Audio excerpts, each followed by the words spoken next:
Amis téléspectateurs, merci d'être des nôtres. Bonjour et bonsoir. Nous voici donc au 3e numéro de notre émission Forêt, Développement durable et Environnement, une émission du ministère de l'économie forestière, du développement durable et de l'environnement. Une émission qui vise à informer, à vulgariser et à sensibiliser sur des questions émergentes, des questions d'actualité relatives au secteur forestier, également aux activités menées par le ministère de l'économie forestière, du développement durable et de l'environnement. Pour ce 3e numéro, notre invitée est Madame la ministre de l'économie forestière, du développement durable et de l'environnement. J'ai cité Madame Rosalie Matondo. Bonjour Madame la ministre. Merci donc de répondre à cette invitation de l'émission Forêt, développement durable et environnement. Nous avons présenté, Madame, les objectifs de cette émission et vous êtes là pour nous présenter la nouvelle vision du ministère de l'économie forestière, du développement durable et de l'environnement dont vous avez la charge. Et je commencerai par dire, Madame, que cela fait une année, jour pour jour, que vous êtes à la tête de ce département, que Son Excellence, M. Denis Sassou Nguesso, président de la République du Congo, a placé sa confiance en vous pour mener, n'est-ce pas, à bon port ce ministère. Alors, au terme d'une année accomplie, Madame la ministre, quel bilan faites-vous? Merci beaucoup, merci beaucoup.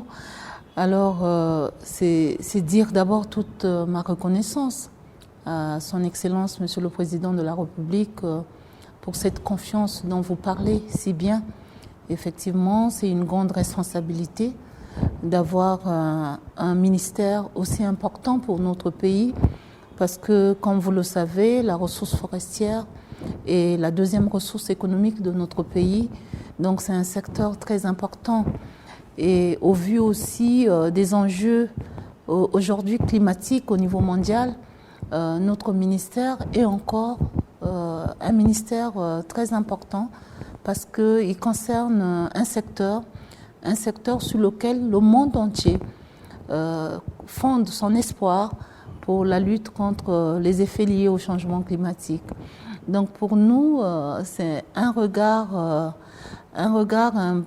qui nous demande d'avoir une vision transversale de notre action, une action qui va dans le sens du développement économique de notre pays, qui doit respecter la conservation des écosystèmes, tous les écosystèmes, on va les évoquer certainement au cours de l'émission, et aussi mettre l'homme au centre de tout ce développement que nous voulons vers aujourd'hui, moins carboné si vous le voulez. Et donc, si vous voulez connaître le bilan, c'est difficile de faire l'autocritique, parce que là, vous me demandez quand même de faire l'autocritique de mon action. Je voudrais vous dire que la grande ambition que moi, j'avais pour ce département dont j'ai la charge, c'est d'abord de répondre aux préoccupations contenues dans le projet de société du président de la République. C'était ça, mon objectif. Dans chaque action que nous devons mener dans le cadre de la gestion de notre ministère, nous devons répondre aux préoccupations de la marche vers le développement. Alors, comment notre secteur, comment dans nos actions, dans nos activités, nous pouvons répondre aux axes stratégiques de la marche vers le développement, qui commence donc par mettre l'homme au centre du développement, ensuite l'employabilité des jeunes, la nouvelle technologie, santé pour tous, eau pour tous, électricité pour tous et la préservation de l'environnement. Et vous voyez bien donc que notre action, comme je le disais tout à l'heure, est transversale. Donc dans tout ce qui concerne notre ministère, nous devons répondre aux préoccupations de ces axes stratégiques de la marche vers le développement. Donc avec mes collaborateurs, la seule question que nous nous posons chaque fois, c'est de savoir telle action que nous allons mener, à quel impact sur le développement local, à quel impact sur la population, à quel impact sur l'environnement. Voilà comment pendant une année, j'ai dû gérer donc la destinée de notre ministère. Le bilan, il n'est pas un bilan comptable où on pourrait donner des chiffres aujourd'hui, mais je voudrais vous dire que le premier objectif, la première mission, c'était effectivement de reprendre au principe d'une transformation plus poussée du bois au Congo. Alors, nous avons une loi forestière qui date des années 2000 et nous nous rendons compte qu'il était toujours difficile d'appliquer la notion de 85-15. Donc, 15% seulement des produits forestiers exploités devaient être exportés en grumes. Donc, l'exportation devait concerner uniquement 15% donc des produits forestiers produits dans nos forêts. Et donc, pour nous, l'engagement pris par le chef de l'État de plus de transformation, plus de technologie dans nos contrées nous interpellait de telle sorte que nous avons donc, nous, à notre tour, interpellé nos partenaires qui sont les concessionnaires, qui sont les exploitants forestiers, à une grande table ronde qui a réuni tout le monde et pendant laquelle nous avons donc dit déjà cette vision contenue dans le projet de société. Ensuite, que voilà le respect de la loi forestière qui demandait donc de respecter le 15%, le quota de 15% d'exportation et 85% de transformation devait être respecté. La deuxième chose, c'était au niveau de cahier de charges. Si nous voulons avoir l'impact de notre secteur sur les populations, sur le développement de nos contrées, il fallait donc le juger à travers les cahiers de charges. Et donc nous avons décidé d'avoir un regard particulier sur les cahiers de charges qui devaient désormais prendre en compte le fait qu'on dit, bon, le Congo c'est un pays forestier, mais pourquoi on trouve encore des élèves qui font le cours en même de sol. Donc nous, c'est une préoccupation qui nous a interpellés et donc nous avons dit à nos partenaires qu'il était important qu'on regarde aujourd'hui comment le bois doit servir aux populations de notre pays. Et donc ils étaient tout à fait ouverts et ils nous ont promis, et en demandant bien sûr au gouvernement aussi de faire un effort, parce que il a été dit que effectivement eux aussi ils n'étaient pas tout à fait contents du fait que quand le gouvernement fait des commandes de table-banc, il les fait à l'extérieur du pays au lieu de les faire auprès de ces sociétés forestières. Donc c'était vraiment une discussion que nous avons menée avec les partenaires. Et puis dans le cadre de l'environnement, donc pour la Journée mondiale de l'environnement, nous avons tenu à marquer ce moment en disant que nous devons aussi nous occuper de l'environnement immédiat des populations. Parce que cet environnement-là, c'est ça qui suscite de nombreux problèmes que nous connaissons à travers donc la santé humaine, à travers les aliments qu'on voit, même le sol, à travers les aliments qui sont couverts de mouches dans les marchés, à travers des caniveaux qui ne sont pas curés dans les marchés, qui rendent malades les populations. Et là, on voulait donner un signal fort pour dire que nous pouvons nous occuper de notre environnement immédiat afin de mieux se sentir et améliorer la qualité de notre vie. Puis voilà, il y avait des visites, des missions à l'intérieur du pays pour vivre réellement la réalité des activités de nos partenaires, que ce soit au niveau de la conservation, donc dans les aires protégées, que ce soit au niveau des concessions forestières, donc auprès des exploitants forestiers. Nous avons fait des missions, ou dans le cas des plantations forestières, nous avons fait des missions à l'intérieur du pays pour vivre réellement les activités sur le terrain. En dehors de ça, donc, vous pouvez ajouter les missions à l'international, parce que vous savez bien qu'il y a une diplomatie environnementale aujourd'hui qui est très forte. Donc nous avons également représenté notre pays dans les instances internationales au niveau des Nations Unies ou auprès d'autres organisations internationales. Donc voilà un peu le bilan que je peux faire si vous le voulez, mais c'est pas facile parce que c'est énorme. Chaque jour qui passe, c'est une activité ou deux. C'est pas évident de vous les citer toutes ici. Naturellement, madame. Alors, dans l'esquisse du bilan que vous avez présenté, madame, vous avez abordé une partie des questions, une partie de ma préoccupation, celle qui portait sur la nouvelle vision, d'autant plus que notre émission porte sur la nouvelle vision du ministère.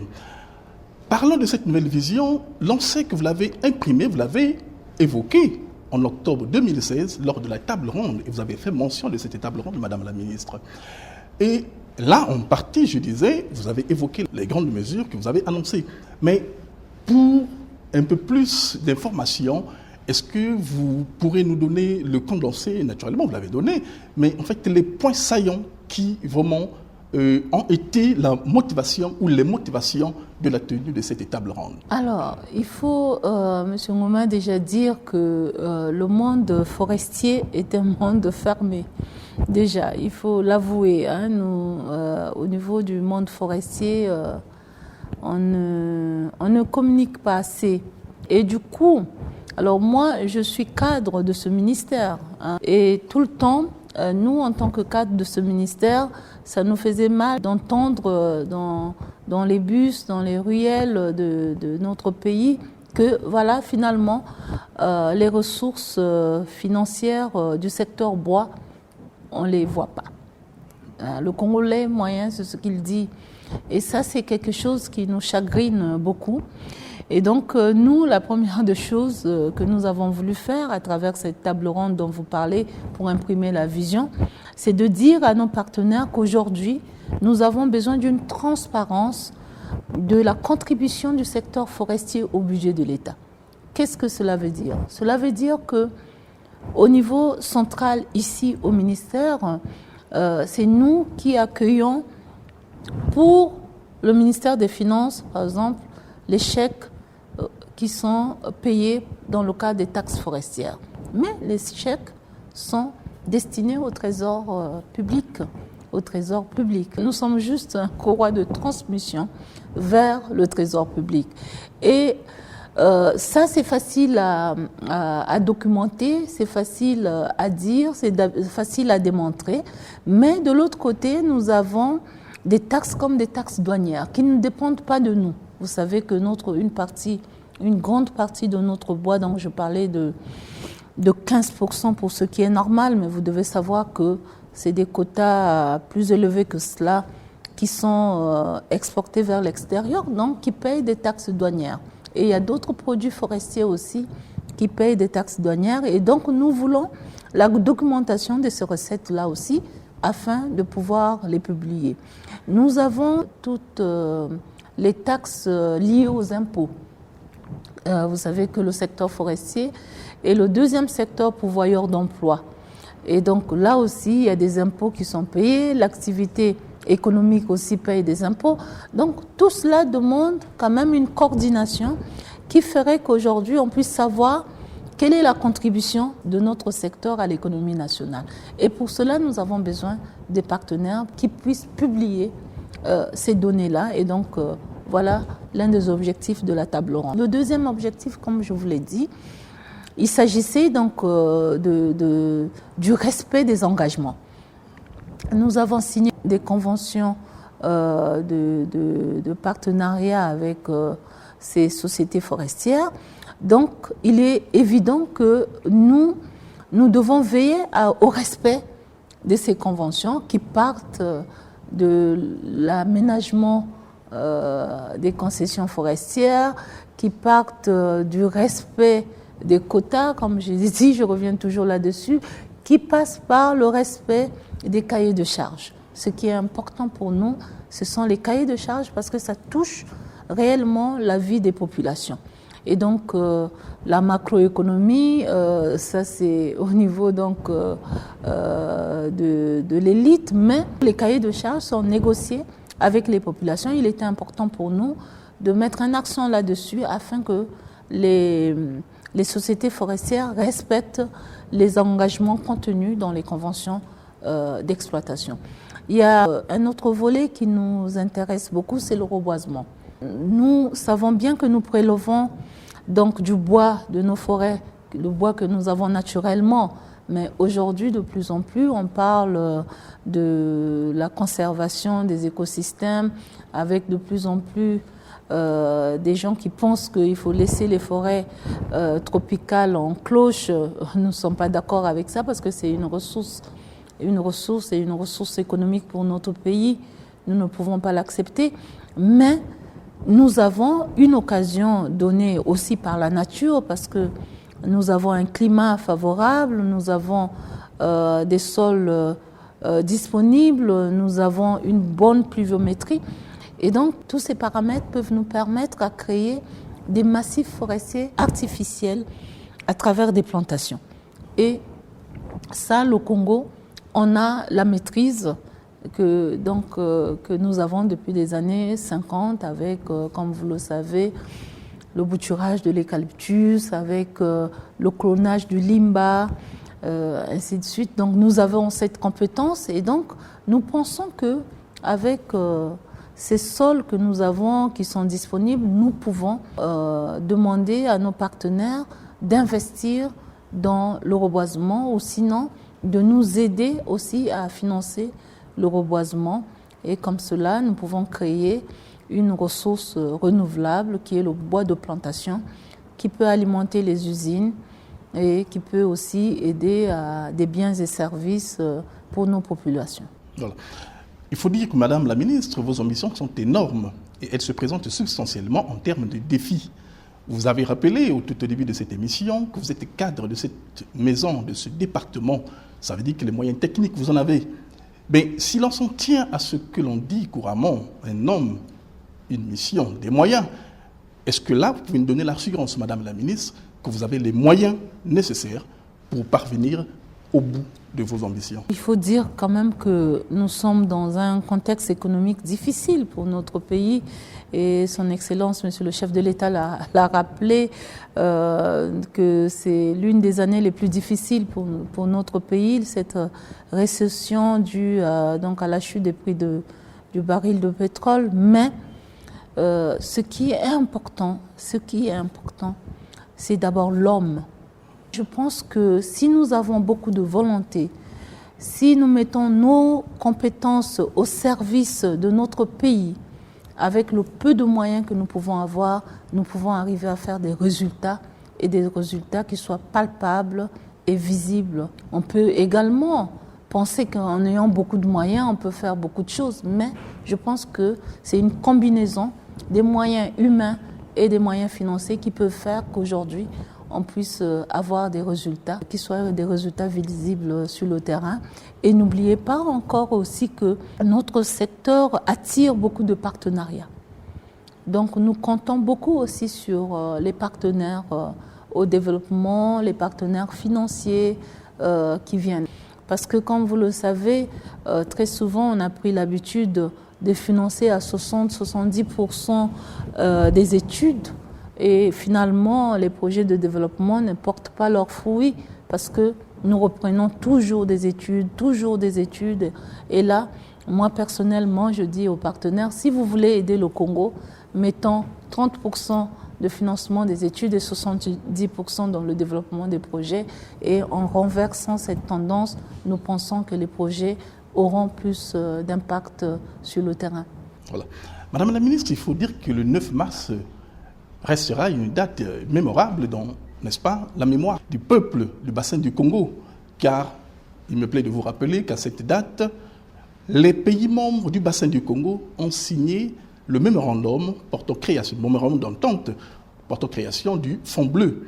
Pourtant, quelques jours après, d'aucuns continuent à s'interroger sur les fondements de ce Fonds bleu. Certainement, nous avons fait une grande sensibilisation sur le Fonds bleu, mais il faut continuer à le faire parce que nous ne sommes pas arrivés au bout de notre objectif ou de notre mission, parce que le travail commence maintenant, comme a dit le chef de l'État. Et donc, le Fonds bleu, donc, c'est une instance créée par la volonté de son Excellence, Monsieur le Président de la République, une instance qui devait attirer des bailleurs de fonds à mettre de l'argent qui nous permettrait d'élaborer et de mettre en œuvre des projets de développement liés à la gestion des eaux. Donc des eaux, des océans, des eaux continentales, parce que comme vous le savez, demain nous vivrons la crise de l'eau et il est important, c'est pourquoi nous saluons cette idée de son Excellence, Monsieur le chef de l'État, parce que aujourd'hui, nous allons avoir un regard particulier sur la gestion des écosystèmes aquatiques.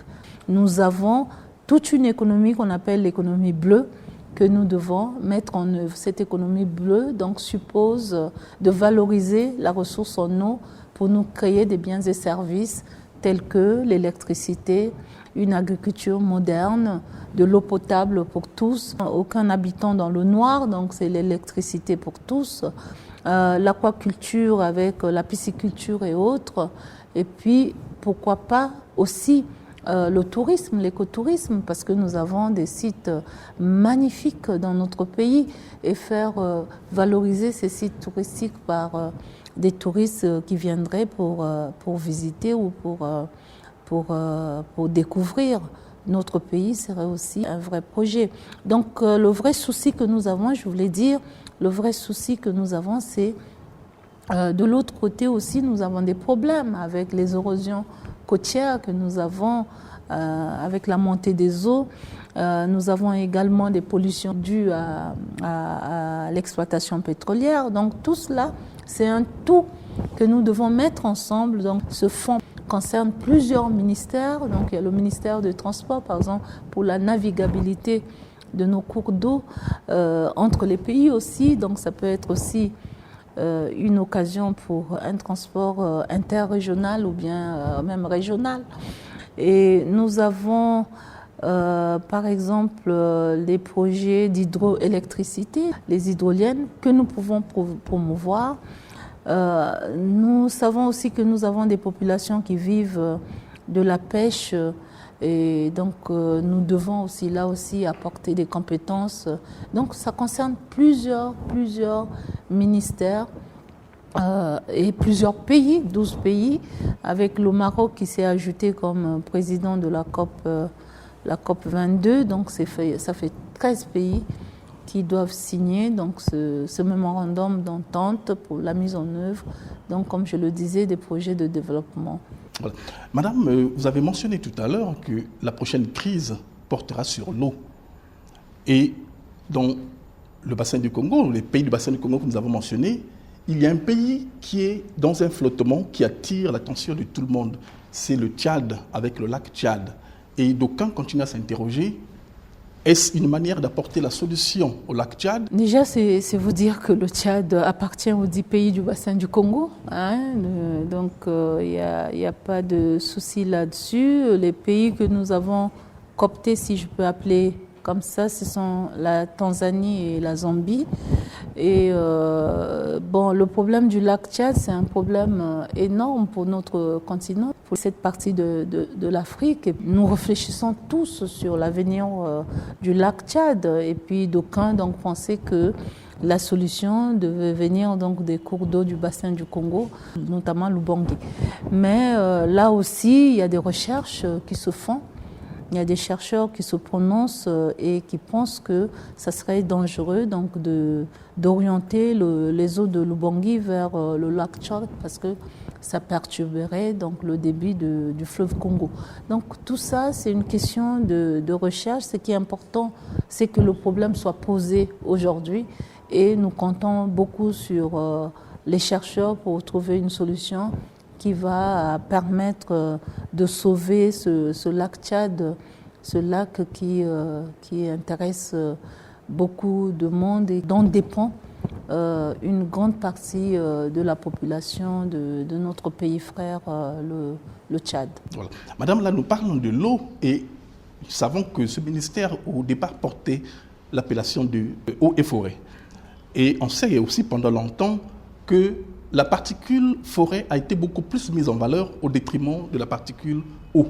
Aujourd'hui, vous avez mis en place une direction générale des eaux et avec le fonds bleu, est-ce là une manière, n'est-ce pas, de remonter finalement les choses et mettre davantage l'eau en valeur? Alors c'est une proposition. La direction générale n'est pas encore mise en place parce qu'il faut attendre le décret. Quand vous dites qu'il n'y a pas un accent particulier qui a été mis sur les eaux. Il faut peut-être le dire que nous avons quand même dans ce ministère géré les eaux avec notamment les plantes envahissantes. Nous avons un projet qui date de longues années dans notre ministère qui gère donc le fait qu'il y a des plantes envahissantes sur nos cours d'eau, et c'est des projets qui ont eu des résultats assez intéressants. Et aujourd'hui, effectivement, comme vous le dites si bien, avec le Fonds bleu, nous avons besoin de cette direction générale des eaux qui va faire une gestion intégrée des écosystèmes aquatiques, comme je le disais.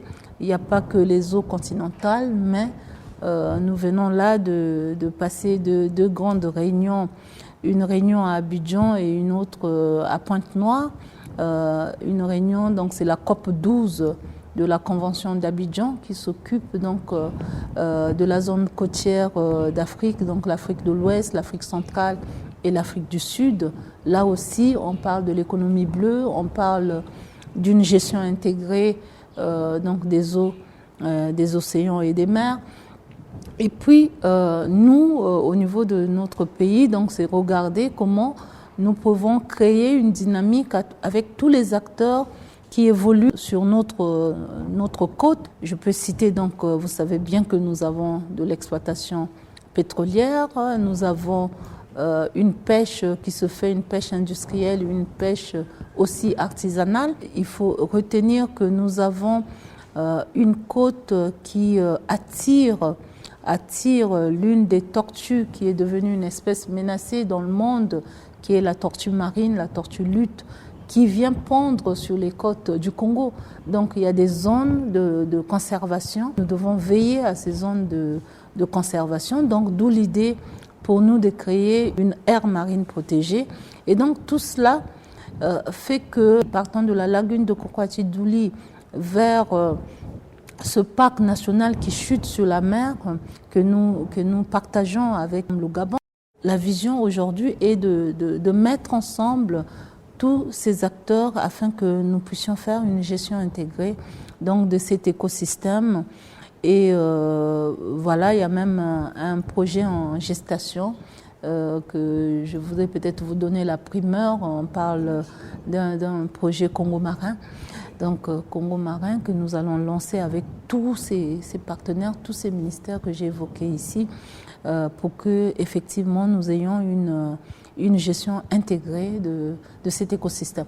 Donc il y a un renforcement des capacités, il y a une économie qui peut se faire à travers les eaux, et tout cela doit être le package que nous allons emmener vers le Fonds bleu pour que chaque projet puisse avoir un financement et puisse être développé dans les écosystèmes concernés. Alors, madame, vous communiquez beaucoup et on vous voit dans les médias.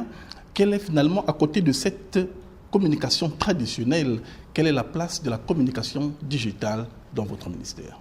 Vous savez, aujourd'hui, le monde actuel, donc la mondialisation, nous demande d'être aussi à la pointe de nouvelles technologies.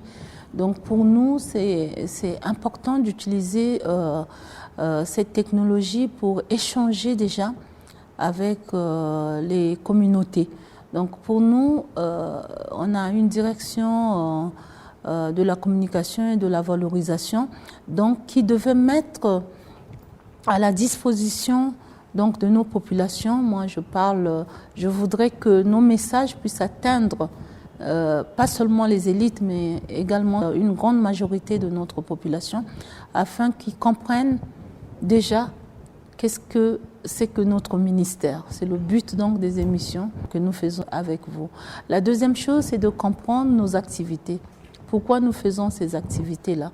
Et puis qu'à travers ces nouvelles technologies de communication, que nous puissions atteindre les gens quel que soit leur endroit. Ceux qui n'ont pas la chance de suivre Télé Congo peuvent suivre nos activités à travers la page Facebook du ministère ou le site web de notre ministère. Donc pour nous, c'est très important de savoir aussi, quand vous regardez un peu de notre communication, vous vous rendez compte qu'il y a une très grande majorité de Congolais qui suivent au quotidien donc ces activités, qui se posent des questions en direct, des questions auxquelles nous aussi nous apportons une certaine réponse. Et que nous voulons continuer ainsi. Et donc voilà, pour nous, c'est important que tous les départements de notre ministère puissent prendre le relais de la communication. Il n'y a pas que Madame la ministre qui doit communiquer, mais c'est tous les secteurs de notre ministère doivent penser à cette communication pour rendre visible leur activité et surtout ce qui est sûr, ce n'est pas juste communiquer pour communiquer, mais communiquer pour rendre visible des résultats de notre politique. C'est ce qui est important. Sinon, ça ne sert pas de communiquer. Et je retiendrai ça, Madame, et pour moi, et pour l'ensemble des collaborateurs, l'ensemble du personnel. Mais nous voici, Madame, arrivés au terme de cet entretien. Avez-vous ou pensez-vous qu'il y a une préoccupation que nous n'avons pas pu aborder, Madame la ministre? Je pense que nous avons tout dit, nous avons des échéances. Il y a encore la journée mondiale de l'environnement qui pointe à l'horizon. L'année dernière, nous sommes allés dans quelques marchés de Brazzaville pour sensibiliser et dire que nous devons prendre soin des aliments que nous vendons au lieu de les vendre dans la boue et autres. Donc nous l'avons fait à Brazzaville et donc bientôt, nous allons nous déployer dans les départements pour aussi sensibiliser les populations dans comment entretenir notre environnement immédiat pour améliorer la qualité de notre vie dans les quartiers. Je voudrais juste profiter de cette antenne pour interpeller tous les chefs de quartier, tous les chefs d'arrondissement, de dire que nous devons nous préoccuper de notre environnement immédiat, ça nous concerne. C'est à nous, il n'y a pas quelqu'un d'autre qui doit veiller à cet environnement immédiat pour améliorer la qualité de notre vie. Et donc voilà, c'est cette interpellation que je voulais apporter pour profiter de cette tribune. Merci en tout cas, Madame la Ministre, une fois de plus pour cette disponibilité dont vous avez fait montre. Merci d'avoir communiqué positivement dans forêt, développement durable et environnement. Amis téléspectateurs, merci de votre attention. Je rappelle que c'était l'émission Forêt, développement durable et environnement, une émission du ministère de l'économie forestière, du développement durable et de l'environnement. Et l'invité de ce numéro, qui est le 3e, était Madame Rosalie Matondo, ministre de l'économie forestière, du développement durable et de l'environnement. En tout cas, chers amis téléspectateurs, nous prenons date pour très bientôt. Simplement vous rappeler que cette émission est diffusée tous les jeudis sur Télécongo à 13h et tous les vendredis sur DRTV à 18h30. Merci une fois de plus. À très bientôt.